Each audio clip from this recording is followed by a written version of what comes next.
Hello കൂട്ടുകാരെ, എല്ലാവർക്കും welcome to my art story.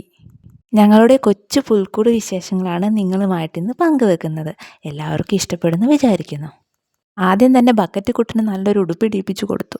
ശേഷം അതിന് മുകളിൽ ഒരു പ്ലൈവുഡ് വെച്ചു. അതിനു മുകളിൽ കാർഡ്ബോർഡ് പുൽക്കൂടും സെറ്റ്.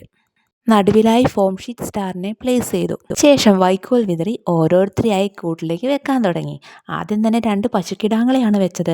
ശേഷം മാതാവും യേശുപിതാവും എത്തി. 3 രാജാക്കന്മാരും ആട്ടിടയനും ആട്ടിൻകുട്ടികളും എല്ലാവരും കൂടെ ആയപ്പോൾ കെങ്കേമമായി. അതിനിടയിൽ കൂടിൻ്റെ മുകളിൽ പറന്നിറങ്ങിയ മാലാഖയും ഉണ്ട് കേട്ടോ. ഒരു സൈഡിൽ നമ്മുടെ പേപ്പർ ട്രീ ആണ് സ്ഥാനം പിടിച്ചത്. മറു സൈഡിൽ ബോട്ടിൽ ട്രീക്കും കിട്ടിയ ഒരു പ്ലേസ്. ഉണ്ണിയെ വെക്കുവാനായി നമ്മൾ ഇനിയും കാത്തിരിക്കേണ്ടതുണ്ടല്ലോ. സംഗതി കളറാവാൻ മാല ബൾബുകളും നടുവിലായി ഒരു ലൈറ്റും സെറ്റ് ചെയ്ത് കൊടുക്കേണ്ടതുണ്ട്. കാർഡ്ബോർഡ് പുൽക്കൂട് ഉണ്ടാക്കുന്നതും പേപ്പർ ട്രീ ഉണ്ടാക്കുന്നതും ബോട്ടിൽ മരം ഉണ്ടാക്കുന്നതും ഒക്കെ ആയിട്ടുള്ള വീഡിയോസ് ഞാൻ ഇതിനു മുന്നേ ചാനലിൽ ഇട്ടിട്ടുണ്ട്. അപ്പോൾ അത് കാണാൻ ഇഷ്ടമുള്ള കൂട്ടുകാർക്ക് പോയി കാണാം കേട്ടോ. കൂട്ടുകാരുടെയൊക്കെ വീട്ടിൽ ഇതുപോലെ ക്രിബൊക്കെ ഉണ്ടാക്കി കഴിഞ്ഞോ? എല്ലാവരും ക്രിസ്മസിന് വേണ്ടി കാത്തിരിക്കുകയായിരിക്കും അല്ലേ? ഞങ്ങളും അതെ. ഈ വീഡിയോ ഇഷ്ടപ്പെട്ട കൂട്ടുകാരുണ്ടെങ്കിൽ ഇത് ലൈക്ക് ചെയ്യാൻ മറക്കല്ലേ.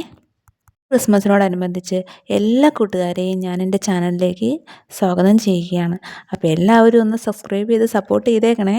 എല്ലാ ദിവസവും കൂട്ടുകാർക്കായി എന്തെങ്കിലും ഒരു ആർട്ടും ക്രാഫ്റ്റും ചെയ്യണമെന്നാണ് ഞാൻ ആഗ്രഹിക്കുന്നത്. അപ്പോൾ എല്ലാവരും ഒന്ന് സപ്പോർട്ട് ചെയ്തേക്കണം. ഇതാണ് ഞങ്ങളുടെ കൊച്ചു പുൽക്കൂടിൻ്റെ ഫൈനൽ. അപ്പോൾ അടുത്ത വീഡിയോ ആയിട്ട് വീണ്ടും കാണുന്നവരെ എല്ലാവർക്കും ബൈ ബൈ.